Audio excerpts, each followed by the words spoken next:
하나님 말씀 출애굽기 4장 1절에서 4절 말씀입니다. 모세가 대답하여 가로되 그러나 그들이 나를 믿지 아니하며 내 말을 듣지 아니하고 이르기를 여호와께서 네게 나타나지 아니하셨다 하리이다. 여호와께서 그에게 이르시되 네 손에 있는 것이 무엇이냐? 그가 가로되 지팡이니이다. 여호와께서 가라사대 그것을 땅에 던지라. 곧 땅에 던지니 그것이 뱀이 된지라. 모세가 뱀 앞에서 피하며 여호와께서 모세에게 이르시되 네 손을 내밀어 그 꼬리를 잡아라. 그가 손을 내밀어 잡으니 그 손에서 지팡이가 된지라. 아멘. 앞서서 모세가 너희의 조상 하나님께서 나를 너희에게 보냈다라고 할 때 이스라엘 자손들이 이름이 무엇이냐, 그 하나님의 이름이 뭐냐라고 이렇게 질문을 하면 제가 무엇이라고 답변하겠습니까? 라고 하니까 하나님께서 여호와라는 이름을 알려주셨습니다. 그러시면서 아브라함과 이삭과 야곱에게 하신 언약을 이루실 것이다. 그 말씀을 하셨어요. 그러면 이제 모세가 하나님의 말씀을 듣고 애굽으로 가면 될 일인데 모세가 또 걱정을 하죠. 그 걱정하는 내용이 이 부분입니다. 그러나 그들이 나를 믿지 아니하며 내 말을 듣지 아니하고 이르기를 여호와께서 네게 나타나지 아니하셨다. 네 거짓말쟁이가 아니냐? 이렇게 말하면 제가 어떻게 하겠습니까? 이렇게 지금 모세가 질문을 하죠. 모세가 지금 이렇게 말하는 이유는 지금 모세 자신이 하는 일이 영적인 일임을 알지 못한다는 겁니다.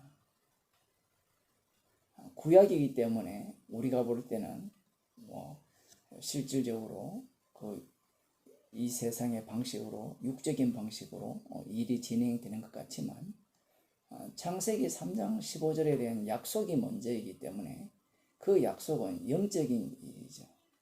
그런데 모세는 이제 이 일을 자신이 애굽에 가서 이스라엘 자손을 애굽에서 이끌어내어 약속의 땅에 이렇게 인도하는 그 일이 영의 일이 아니라 육의 일로 생각하는 겁니다.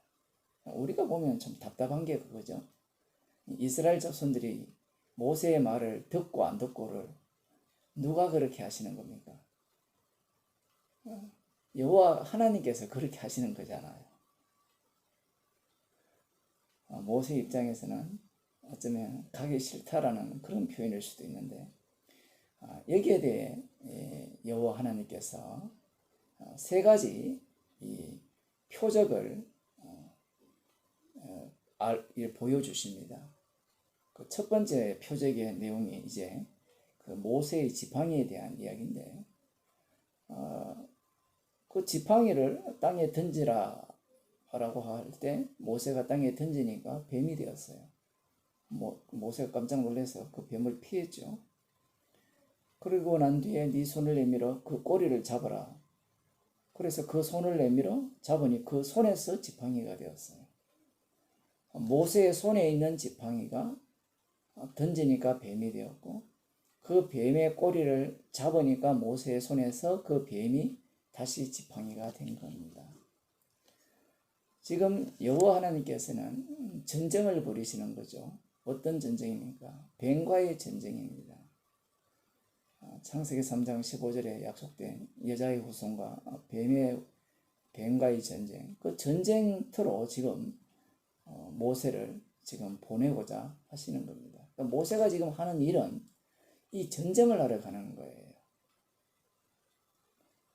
이 내용을 들여다보면 뱀이라는 것은 애굽을 이렇게 말씀한다고 볼 수 있는데 이 뱀을 이 모세의 손 안에 이렇게 잡혀 있다라는 겁니다. 그러니까 뱀이 모세의 손 안에서 놀아나는 거예요. 실제로 이제 바로왕 앞에 섰을 때 바로왕이 큰 소리 치는 것 같지만 모든 것들이 이 모세의 손 안에 놀아나는 그 뱀의 모습을 우리들이 보게 됩니다. 자, 이것은 구약이죠. 구약의 사건이죠.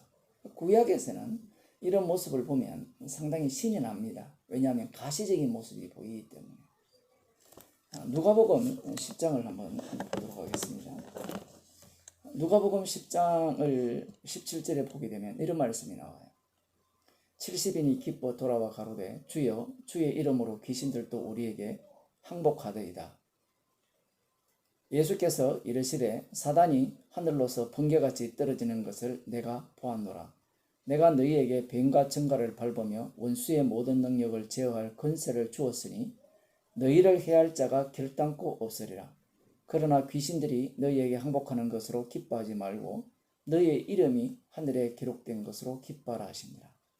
70명을 복음 전파자로 하나님 나라를 전파하는 자로 이렇게 파견했다가 그들이 돌아왔죠. 그들이 굉장히 기뻐하며 돌아왔습니다. 왜 기뻐하였느냐? 주의 이름으로 귀신들도 자기들에게 항복하는 것을 두 눈으로 목격한 거죠. 체험을 한 겁니다. 그러니까 예수님께서 맞장구를 쳐주십니다. 내가 사단이 하늘로서 번개같이 떨어지는 것을 내가 보았다. 이렇게 말씀하시는 거예요. 이 70인의 제자들은 지금 자신들이 한 일이 무슨 일인지를 전혀 모릅니다. 예수님의 말씀에 이 의미가 무엇인지도 모르죠. 성령을 받게 되면 이 말씀의 의미를 비로소 알게 되는 겁니다. 지금 이 70인은 십자가 사건을 미리 체험하는 겁니다. 그들의 눈에는 이 주의 이름으로 귀신이 항복하는 것을 보았지만 예수님의 입장에서는 십자가로 승리하신 내용이죠. 그래서 사단이 하늘에서 번개처럼 떨어지는 것을 내가 보았다라는 이 말씀은 그 십자가 사건을 두고 예수님께서 하시는 말씀입니다. 십자가로 승리하신 내용이죠. 자, 그러면서 예수님께서 이렇게 말씀하시죠. 사단이 하늘에서 번개같이 떨어지는 것을 보았으니까 이제 사단이 꼼짝 못할 것이다. 맞아요. 그게 보면 내가 너희에게 뱀과 정갈을 밟으며 원수의 모든 능력을 제어할 권세를 주었으니 너희를 해할 자가 결단코 없으리라. 이 세상 권세를 가진 자가 악마잖아요. 그 악마의 하수인이 국가고 국가가 짐승이고 뱀인데 그러한 자들이 너희를 결코 해할 수가 없다라는 겁니다. 왜냐하면 원수의 모든 능력을 제어할 권세를 예수님께서 이 제자들에게 주셨다라는 거죠. 사실은 예수님께서 이제 십자가 지시고 죽으시고 부활하셨을 때 이렇게 말씀하셨잖아요. 하늘과 땅의 모든 권세를 내게 주셨으니 하늘과 땅의 모든 권세를 가지신 분은 십자가 지시고 부활하신 주님입니다. 그러한 권세를 누구에게 주느냐라고 할 때는 이 제자들에게 주시죠. 이들은 어떠한 능력을 갖고 있느냐? 뱀과 정갈을 밟으며 원수의 모든 능력을 제어할 권세를 받았다라는 겁니다. 자, 그렇게 되면 이제 이들은 천하무적이겠죠. 과연 천하무적이냐? 천하무적은 맞습니다. 예수님께서 그 20절에 아주 긴 빠지는 말씀을 하시는데 그러나 귀신들이 너희에게 항복하는 것으로 기뻐하지 말고 너희 이름이 하늘에 기록된 것으로 기뻐하라 하십니다. 귀신들이 항복하는 것이 신나는 일입니까? 우리의 이름이 하늘에 기록된 것이 더 기쁜 일입니까? 이 말씀을 하시는 이유가 무엇인가 하면 아직까지 이 제자들은 성령을 받지 않았기 때문에 귀신이 항복한다는 것이 어떤 의미인지를 알지 못하는 겁니다. 예수님께서 십자가에 달려 죽으심으로 승리를 하시거든요. 그러한 승리를 알지 못하니까 이들은 귀신이 항복하는 그 장면을 육적으로 이해를 하는 거예요. 사실은 그것이 영적인데 제자들의 안목이 육이기 때문에 영적인 사건을 육으로밖에 볼 수 없다라는 사실입니다. 그러니 이들은 예수님의 이 말씀대로 뱀과 정갈을 밟고 원수의 모든 능력을 제어할 권세를 주셨다고 하니까 이제 앞으로 사실 이런 거죠. 그들이 꿈꾸는 메시아 왕국에서 어느 누구도 자기들에게 꼼짝 못할 것이고 다 굴복할 것이라 그러한 기대감을 이 예수님의 말씀을 통해서 갖게 된다는 겁니다. 그래서 예수님께서 귀신이 너희에게 항복하는 것으로 기뻐하지 말고 너희의 이름이 하늘에 기록된 것으로 기뻐하라 이렇게 말씀을 하시는 거예요. 물론 어떻게 말씀하셔도 알아듣지 못합니다. 이들에게 주께서 성령을 주실 때 비로소 이 말씀의 의미를 알아듣게 되죠.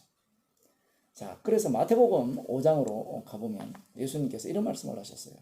11절 12절을 보면 나를 인하여 너희를 욕하고 핍박하고 거짓으로 너희를 거스려 모든 악한 말을 할 때에는 너희에게 복이 있나니 기뻐하고 즐거워하라. 하늘에서 너희의 상이 큽니다. 너희 전에 있던 선지자들을 이같이 핍박하였느니라. 여기에 보면 예수님의 이름 때문에 너희들을 욕하고 핍박하고 악한 말을 할 때 복이 있으니까 기뻐하고 즐거워하라. 이렇게 말씀하고 계세요. 조금 전에 예수님께서 이런 말씀을 하셨죠. 누가복음 10장에서 귀신들이 항복하는 것으로 기뻐하지 말고 너의 이름이 하늘에 기록된 것으로 기뻐하라. 이 기뻐하라는 내용이 동일한 내용입니다. 하늘에 이름이 기록되었다라는 말은 예수님과 함께 십자가에 못 박혀 죽었고 그 안에 그리스도께서 사시는 그 몸이 되었다라는 사실입니다. 그러하기에 성도는 어떤 인생을 사느냐라고 할 때는 예수님이 걸어가신 그 길을 걸어가요. 육이 있는 한, 이 세상에서. 그럼 예수님께서 어떻게 승리하셨습니까? 십자가로 승리하셨죠. 뱀과 정갈을 밟으며 모든 원수를 제어할 권세를 주셨다. 그 권세를 다 가지신 분이 이 땅에서 어떻게 사셨습니까? 십자가에 못 박혀 돌아가셨죠. 그럼 누가 십자가에 못 박았습니까? 뱀이 박았죠. 짐승이 박았잖아요. 그 국가 권력이 예수님을 십자가에 못 박아 죽였잖아요.